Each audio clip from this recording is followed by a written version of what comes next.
Hi, my name is Kelly Johnstone and I am the Head of Content at the Stayshore Group. We are a leading provider of travel insurance based in the UK, and we've also recently launched a new pet insurance brand called PetSure. Today, I'm going to be talking to you about why you need to shift to a customer first content and SEO strategy. So let's go. First, let's start with talking about the difference between being business first and being customer first. If you are being business first, then you're considering what you need to do and what your business needs to do to make money and to grow your business. And that probably sounds quite familiar. Being customer centric, however, understands that giving value is valued by your customers. And that is what's valuable to you as a business. It may sound like being customer centric is a bit more woolly than being business centric, but actually it's not. Being customer centric understands that people are about more than just their first purchase with you, and that actually if you can grow someone's trust and really get someone to engage with you, then they'll buy from you time and time again. But that doesn't just start after they've bought from you. That starts with you and with your team and with everyone else in the business. It's about putting customers first. If we're thinking about content strategies, there are two methods of thinking, and one of these is more business centric than the other. It really comes down to whether you are a circle person or a triangle person. The funnel was first created by an American in 1898. And if we think about it, it hasn't really changed a lot since then. The more you put in the top, the more you get out the bottom, kind of. And then retention is sometimes put into the bottom of that as an afterthought, really. Most of the energy there goes into making sure that we're maximizing that difference of the number of people in to how many customers come out. It's very heavily focused on making money, which, yes, we all need to be doing as a business. But by solely focusing on that, we are missing that bigger opportunity for lifetime value, which starts way beyond this.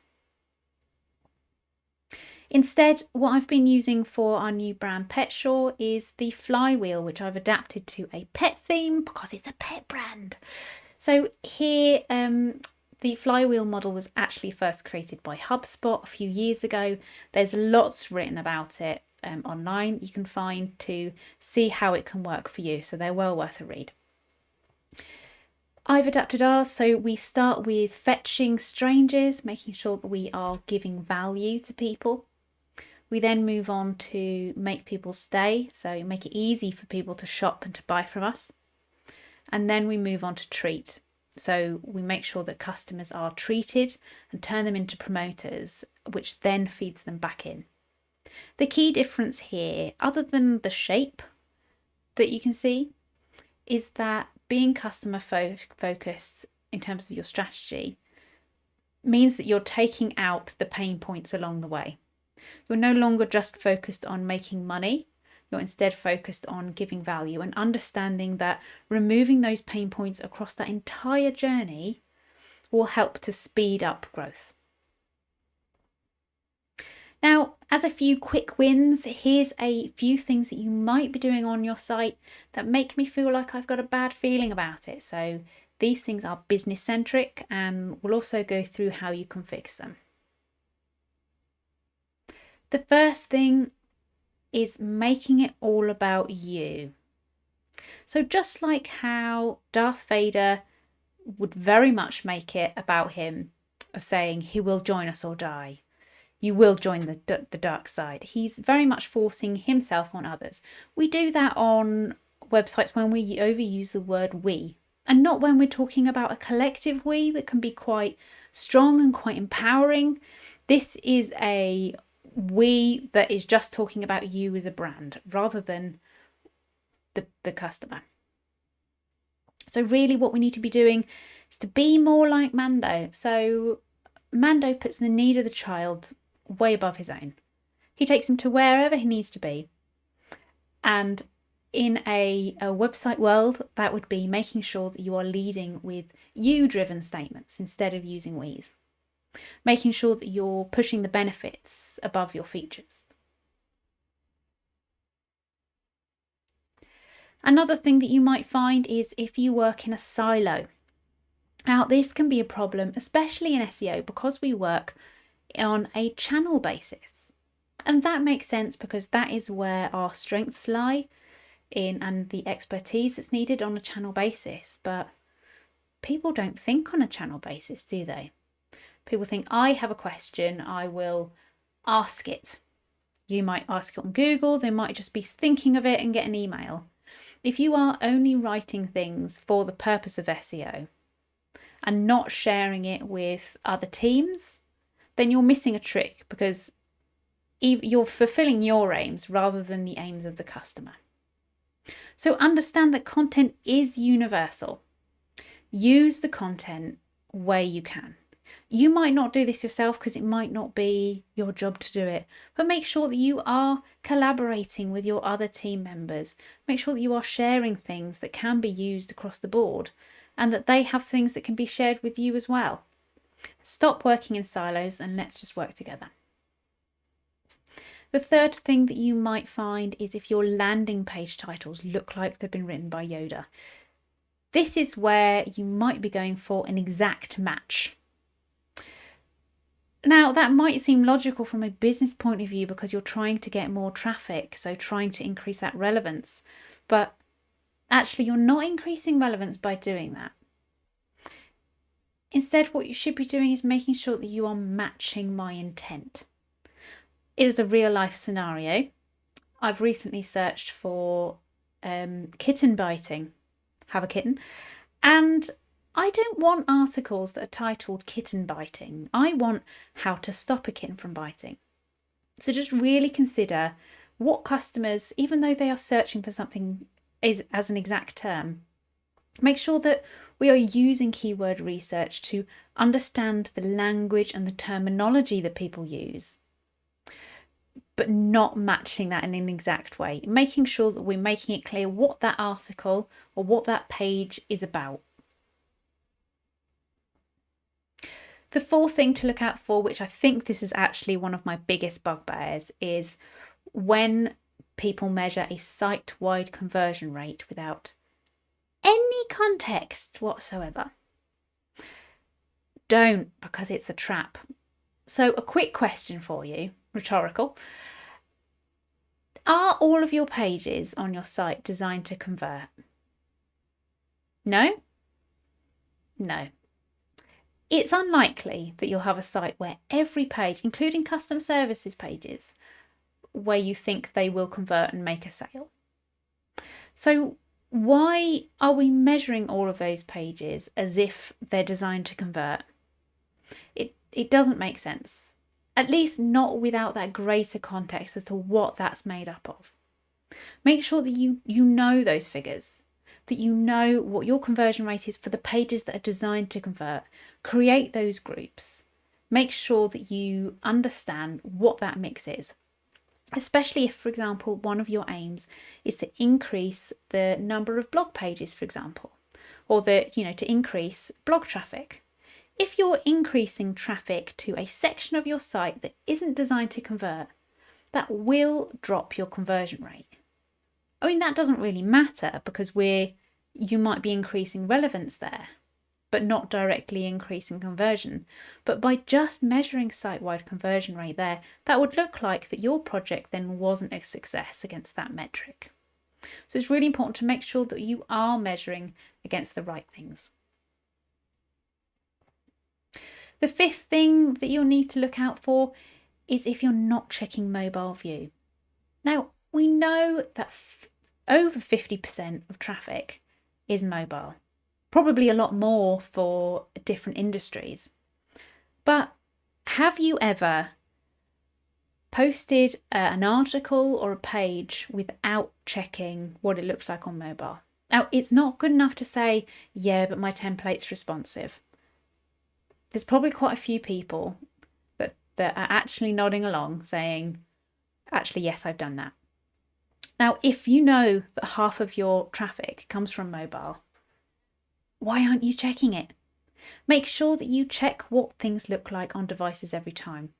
Just because something is responsive doesn't mean that it looks good on mobile. We know that things like paragraphs can look really clunky on mobile. Images can somehow not render properly. Tables can fall off pages. There's lots of things that you'll need to look out for. So add it to your checklist before you publish a page to make sure that you've checked every device, not just the device that you're using. We've gone through a few of the problem areas that you might be able to spot that are business-centric, but on a wider level, what does being customer first really look like? Well, the first thing it looks like is creating relationships that are built to last. And really, this is when you first start your strategy. With everything that you do, you're making sure that everything is the highest quality that it can be. That if someone were to land on one of your pages, maybe one of your low traffic pages that you might not think is important, but if someone lands on that, what are they going to think? Is that going to increase their relationship with you or not? Make sure that at every opportunity you're making sure that your entire site is filled with good content. If you're not happy with the quality of the content that you have in any respect, make sure that you're really looking at that. See if it can be improved, or if it's not actually relevant at all, get rid of it. The next thing that being customer centric does is helping you to understand your audience. Now, understanding your audience is important across the board anyway, and is often about persona development, making sure you understand who buys from you and who doesn't, and what their pain points are. So looking at their journey through to become a reoccurring customer, what would they need to know to do that? Make sure that you're really helping them to make that step. Make it easy for them. Don't leave it until they've bought with you, until you give them those messages. It's also really important to make sure that we are matching intent at all times. It's a bit like when you run in for a hug and the other person doesn't want to quite hug, but you need to make sure that you're there and that you're ready. In order to help our customers at every point, you need to make that intention clear. Also, when we're creating content, we need to make sure that we are repurposing it in the right places. So it's not always going to be important to share all of your articles across all of your channels, but really have a think about your customers and where it'd be relevant. It might not be exactly in the same format. So for example, you might have written an article that was a really in-depth post, and you wouldn't really want to just plonk that on social. But by giving it to your social teams, they could repurpose it, turn it into a video maybe with some overlay text, to be able to repurpose the work that you've done to be able to help customers across different channels, and then also funnel some traffic through if they can. When we are thinking about the content that we're making, it's really important to think about using the right form of content. This means making sure we're not just adhering to things that we're good at. So the amount of articles that I've seen that are 5 top tips to do this kind of makes you think that there aren't ever more than 5 tips to do something, when actually there's lots of other different content formats that we could create. I think sometimes we get stuck in a internal battle of that's what we're good at, that's what we can do, rather than what's actually the right thing for a customer. 5 top tips isn't always the right answer. And sometimes that's about thinking about the customer, thinking, actually, this is a really complicated subject. How about we make a video? Or how about we break it down into graphics? How about we break it down into a topic cluster to really get in-depth knowledge there as to help our customers understand it in the best way possible. So a short 5 top tips is hardly ever the answer there. So on that point, we always need to make sure that we are giving real value, making sure that anything that we're doing is either educational, entertaining, or engaging. If we are just regurgitating what other people have done, are you bringing any new value? Probably not. So why are you doing it? We shouldn't just be doing things to keep up with the Joneses or because they've done it. So let's do that too. What's the right thing for your customers? We also need to check when our articles are ready, that we are checking across all devices as we've already gone through. And we need to make sure that we are measuring success from a customer point of view. Success from a customer point of view might be very different from being business-centric. So being business-centric and wanting to make more money, you might think blog posts need to make money. From a customer point of view, that it might not be what they want from that. They might have a look at another page. That could be a successful metric because they're engaged enough with your content that they performed another action. So it's really important to think about each piece of content that you're doing and make sure you're measuring it in the right way. And to start with, make sure you're measuring it. One of the biggest challenges I think that some of us face is that we don't measure the content that we're producing. We spend so much time making high quality content, but then don't put in the time to measure it, to go back to it, to make sure that it's even better. Make sure that we're doing that for our customers. When we are measuring engagement, there are two different methods that you could use. One is the business-centric method of looking at quantity. The other is the customer-centric view of looking for quality. But we know that not all traffic is good traffic. The amount of times that I've seen LinkedIn posts and Twitter posts of people bragging about how they've increased traffic by 200%. It's like, yeah, well, yeah, okay, but that doesn't explain relevance. It might not all be relevant traffic. And if it's not helping with your aims, then it might not be a good thing to brag about. One of my biggest brags is that I actually decreased blog traffic year on year by 25%. I'm really proud of that because I got rid of hundreds of irrelevant blog posts. So I know that they weren't driving sales down the line. So they weren't helping to increase someone's trust. They weren't showing us in the best light. But it's being able to have the strength to make that decision, to think actually that this isn't right for our business. It isn't right for a customer. Just having content isn't good enough. It needs to be good quality content. So it's really important to make sure that for every piece of content that we are measuring the right metrics. So blog posts, that won't be conversion rate. That might be attribution modeling. It might be video views, or it might be page scroll depth, things like that. It's important to look on a page basis for things like that because that will differ depending on what you have on the page. So in summary, I hope that this has helped you to understand the value of being customer centric and that you can increase your lifetime value by following this method. Also helps you to understand that users are people, and we can't forget that they are our end user, that they are real people typing real things.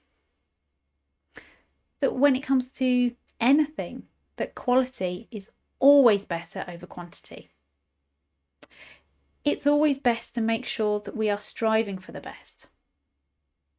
Make sure that you are measuring your content. Put in that time to measure it if you aren't already. Don't leave it as an afterthought. And then go back to it and put in the time to improve it. So thank you so much. I really hope you've enjoyed this. You can find me on Twitter at JellioSEO. Thank you. Bye.